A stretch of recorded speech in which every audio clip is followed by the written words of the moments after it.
अमरसिंह पंडित जर स्वतःच्या कृष्णाई निवासस्थानातनं बाहेर नसते पडले तर त्यांना जीवे मारण्याचा कट होता आणि 1997ला लाईफ इम्प्रिझनमेंट भोगून आलेल्या एका अट्टल गुन्हेगाराकडनंच हा खून होणार होता असा धक्कादायक खुलासा विजयसिंह पंडित यांनी केला आहे. पण अमरसिंह पंडित त्यांच्या घरात नसल्यामुळे त्यांचे स्वीय सहाय्यक डावकर यांच्यावर तो हल्ला झाला, तो जीवघेणा हल्ला झाला आणि त्यात ते गंभीर जखमी झाले. गेवराईच्या राड्याची ही एक बाजू आहे, हे एक व्हर्जन आहे गेवराईत नेमकं काय झालं होतं त्या दिवशी त्या गोष्टीचं. पण गेवराईमध्ये नेमकं काय झालं होतं याची एक दुसरी बाजूसुद्धा बाहेर आली आहे. ती म्हणजे काय तर लक्ष्मण पवार, माजी आमदार लक्ष्मण पवार यांचे एक सहाय्यक आहेत ज्यांचं नाव आहे विष्णू आतकरे. तर यांनी या घटनेची दुसरी बाजू सांगितली. त्यांनी दुसरी बाजू काय सांगितली तर ते बोलले की अमरसिंह पंडित हेच कट्टा घेऊन आले होते आणि त्यांनी पृथ्वीराज पंडित यांच्या हातात तो कट्टा दिला आणि म्हणले हे शिवराज पवार यांना इथंच आजच्या आज मारून टाका. पण यांनी आतकरेंनी शिवराज पवार यांना वाचवलं, त्यांचा तो कट्टा त्यांच्या हातावर लागला, त्यांचा हात फ्रॅक्चर झाला आणि म्हणून तो सगळा धोका वाचला आणि त्यानंतर जी काही दगडफेक झाली, 50 लोकांवर गुन्हा दाखल झाला, अशा प्रकारच्या गोष्टी झाल्या. गेवराईत नेमकं खरं काय घडलं याचं तर सांगता येणार नाही, पण हे जे दोन्हीसुद्धा कथेचे पैलू आहेत, नेमकं काय झालं होतं हे आपण जरा डिटेलमध्ये समजून घेऊया. सुरुवातीला हे समजून घेऊया की पंडित वर्सेस पवार या घराण्याचा नेमका इतिहास काय आहे. तर हे घराणे फक्त राजकीय द्वंद्वातूनच आलेले नाही आहे, तर हे राजकीय द्वंद्व असलं तरीसुद्धा हे घरं नात्याने जोडलेले आहेत. ते कसं तर लक्ष्मण पवार आणि बाळराजे पवार यांची जी बहीण आहे ती पंडितांच्या घरात दिलेली आहे, म्हणजे जयसिंग पंडित त्या पत्नी आहेत. म्हणजे जे मूळ भांडण त्या दिवशी झालं होतं गेवराईमध्ये मतदानाच्या दिवशी शिवराज पवार आणि पृथ्वीराज पंडित यांचं, ते ॲक्च्युली आते भाऊ आणि मामे भाऊ आहेत. तर गेवराईमध्ये नेमकं काय झालं होतं त्या दिवशी जर आपण क्रोनॉलॉजी बघितली तर आपल्या लक्षात येईल की शिवराज आणि पृथ्वीराज यांचे काहीतरी बाचाबाची झाली आणि तिथे जरा त्या दोघांमधलं वातावरण गरम झालं, त्या वातावरण तापलं, तिथं दगडफेक झाली, गाड्या फोडण्यात आल्या, दगडं इकडून तिकडं आली आणि या सगळ्यानंतर जयसिंग पंडित जे आहेत आणि त्यांचा जो मुलगा आहे पृथ्वीराज पंडित, हे दोघं स्वतःच्या घरी होते आणि या दोघांना वाटलं की आपण हे सगळं समोरासमोर मिटवण्यासाठी बाळराजे पवार, लक्ष्मण पवार यांच्या घरी जाऊया. आता या घरांमधलं जे अंतर आहे ते खूप कमी आहे, 400 ते 500 फुटांचंच अंतर आहे आणि हे अंतर ते पायी चालत गेले आणि त्यांनी तिथं एक हा वाद मिटवण्याचा प्रयत्न केला, परंतु तो वाद न मिटता तो वाद तिथं अजूनच जास्त वाढला. जयसिंग पंडित आणि बाळराजे पवार हे दोघं मेवणे एकमेकांच्या अंगावर धावून गेले असं सुद्धा स्थानिक प्रतिनिधींकडनं आम्हाला समजतंय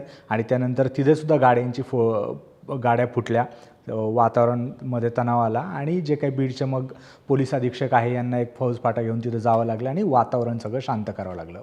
याच दरम्यान अजून एक घटना घडली. ती घटना म्हणजे काय तर अमरसिंह पंडित यांचं कृष्णाई नावाचं निवासस्थान आहे.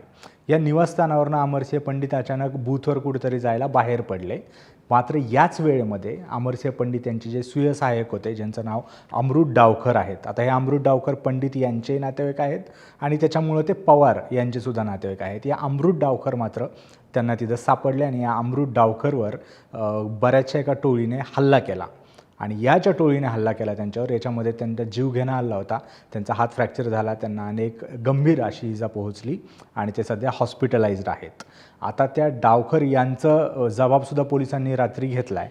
त्यांचा जबाब अजून पब्लिकली आला नाही आहे, मात्र विजयसिंह पंडित यांनी जे त्याचं व्हर्जन सांगितलं त्याच्यामध्ये त्यांनी असं सांगितलं की अमृत डावकरवर जो हल्ला केला होता तो हल्ला त्रिंबक पवार उर्फ बाळराजे पवार यांनी केला होता. आता बाळराजे पवार कोण आहेत तर ते माजी आमदार लक्ष्मणराव पवार यांचे भाऊ आहेत.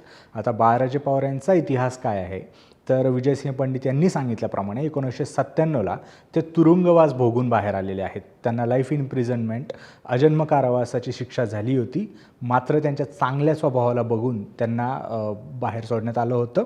आता नेमकं जे 97ला जेलमध्ये गेले होते ती केस काय होती तर त्यांनी सांगितल्याप्रमाणे शिवसेनेचे तत्कालीन तालुका अध्यक्ष होते कैलास बेद्रे यांच्या हत्येमध्ये त्यांना लाईफ इम्प्रिझनमेंटची शिक्षा मिळाली होती आणि ते शिक्षा भोगत असताना 97ला ते बाहेर आले आणि तेव्हापासनं विजयसिंह पंडित यांच्या मते ते कट रचत होते की अमरसिंह पंडित, त्यांना जर भैयासाहेब म्हणतात, त्यांना मारायचं कसं असं ते कट रचत होते. आणि या मतदानाच्या दिवशीच्या 3-4 दिवस आधीपासून त्यांनी जेलमधले स्वतःचे काही 3-4 सहकारी बोलवून ह्या सगळ्या गोष्टीचं प्लॅनिंग केलं होतं आणि हा एक व्यवस्थित पूर्वनियोजित हत्येचा कट होता असा आरोप त्यांनी केलेला आहे. दरम्यान अमरसिंह पंडित यांनी सुद्धा याबद्दल त्या दिवशी सांगितलं होतं, पण या गोष्टी त्यांनी अजून क्लिअर केलेल्या नाही आहे. मात्र त्यांनी पोलीस स्टेशनमध्ये जाऊन याबाबत डिटेल तक्रार दिलेली आहे. या तक्रारीत त्यांनी 2 CCTV सुद्धा जोडलेले आहेत, ज्या CCTVमध्ये कृष्णा या निवासस्थानी एक घोळका जातोय आणि तिथं जे सुयसहायक डाहोकर आहेत त्यांच्यावर हल्ला करतोय, ही गोष्ट CCTVमध्ये कैद झाली आहे. असा आतापर्यंतचा तिथला घटनाक्रम आहे. मतदानाच्या दिवशी जर आपण गेवराई नगरपालिकाचा इतिहास बघितला तर गेवराई नगरपालिकेमध्ये डॉमिनेटिंग जी काही सत्ता होती ती आतापर्यंत पवार यांचीच होती आणि पवार यांच्या या सत्तेला खिंडार पाडण्यासाठी यावेळेस अमरसिंह पंडित आणि विजयसिंह पंडित यांनी चांगलीच फिल्डिंग लावली होती आणि त्याला खिंडार पडेल की काय अशी परिस्थिती निर्माण झाली होती. मात्र अजून निकाल आपल्या हाती लागलेले नाही आहेत. निकाल काय लागला माहीत नाही, पण याच राजकीय द्वंद्वाचं रूपांतर थोड्याशा हिंसाचारामध्ये झालं असं सध्याचं चित्र आहे. बरं, यावर पोलिसांनी काय केलं तर पोलीस जे आहेत तिथले अधीक्षक त्यांनी तिथं भेट दिली, त्यांनी या गोष्टींचे पंचनामे केले आणि त्यासोबतच त्यांनी 50 लोकांवर गुन्हा दाखल केला आहे. 50 लोक जी त्या हिंसेमध्ये सहभागी होते याचे फिर्यादी स्वतः पोलीसच झाले आणि पोलिसांच्याच फिर्यादीवरनं CCTV कॅमेऱ्याच्या फुटेजवरनं त्यांनी 50 जणांवर गुन्हा दाखल केला आहे, ज्यामध्ये पवार यांचे कुटुंबीयसुद्धा आहेत आणि पंडित यांचे कुटुंबीयसुद्धा आहेत. त्यामुळे 50 जणांवर आता त्यांनी गुन्हा दाखल केला आहे आणि याच्याबद्दलची कारवाई चौकशी सुरू आहे. बीडमध्ये जागोजागी त्यानंतर पोलीस बंदोबस्त लावण्यात आला आणि निवडणूक शांतपणे पार पाडण्याचा प्रयत्न पोलिसांनी या ठिकाणी केलेला आहे. पण एकंदरच आता हे जे काही बीडचं हिंसाचाराच्या न्यूज थांबवत होत्या, गेवराईमुळे त्या हिंसाचाराच्या न्यूज अजून वाढलेल्या आहेत. त्यामुळे बीडकडं सगळ्यांचं लक्ष लागून आहे. येथील हिंसाचार, येथील सगळ्या गोष्टींना येणारे हे हिंसक वळण कधी थांबेल याकडेच सगळ्यांचं लक्ष आहे. तिथं अजून काय काय होत राहते याची आम्ही डिटेल माहिती तुम्हाला आमच्या चॅनलवर देत राहू. आमचे व्हिडिओ मिस होऊ नये यासाठी आमच्या चॅनलला सबस्क्राईब करायला विसरू नका आणि बघत राहा सरकारनामा.